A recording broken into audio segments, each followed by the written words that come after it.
What problem were you facing? Really, the thing that's happened more recently is the problem I was facing. It was becoming financially stable, like getting back to a financially stable place where I actually got a job and got to this place of financial stability, like got to that place that's been like so elusive for me for so long. I've been running my own business for 5.5 years, and it's kind of bumped along and done okay sometimes and done not so good sometimes.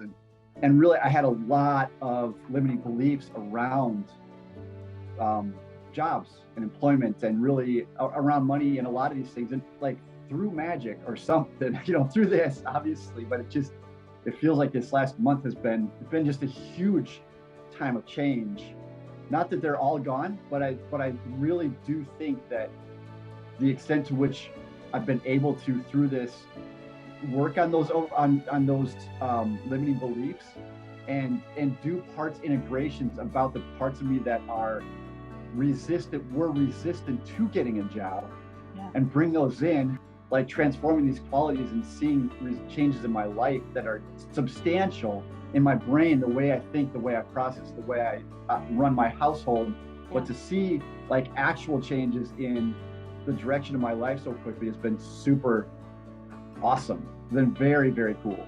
So let me talk about that a little bit and let backtrack. So you're talking about like limiting beliefs around money and having issues with that. So what were some of them, and what was some of the impacts and consequences of having them? Because you mentioned a little briefly about like your job, like your career, kind of like a little progress then stalling. So let's talk a little bit about that, like the belief systems you had and how it was really impacting.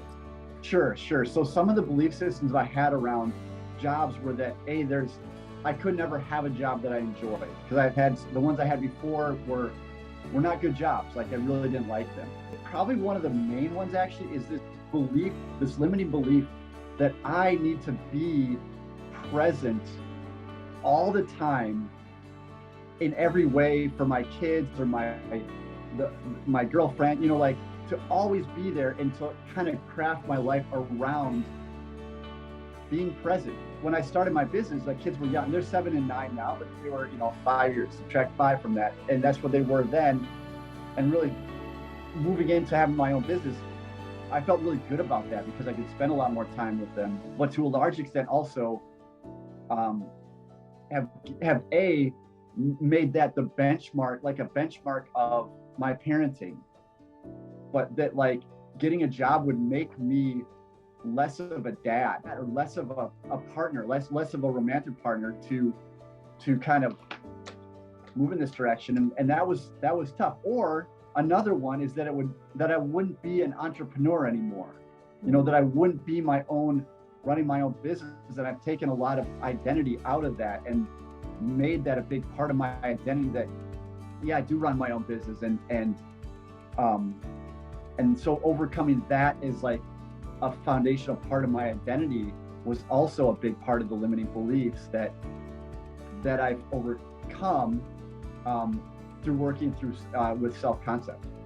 Now I have the tools for it. Now this new job came. I'll be waking up tomorrow and going to a job that I'm very excited about, and I literally wrote it down on the VE, on the values solicitation, like that's the first thing that needs to happen. It's super cool. What is it like to consider your future at this point, and your potential? It's just been really cool to be able to choose my problems. Like, how am I going to get financially stable so that I can have this future that I want? That's like a really fun problem to be able to solve. And so the way I see my future is being able to choose more and more of my problems, and in a good way, like it's fun to work through things and challenges that we set for ourselves.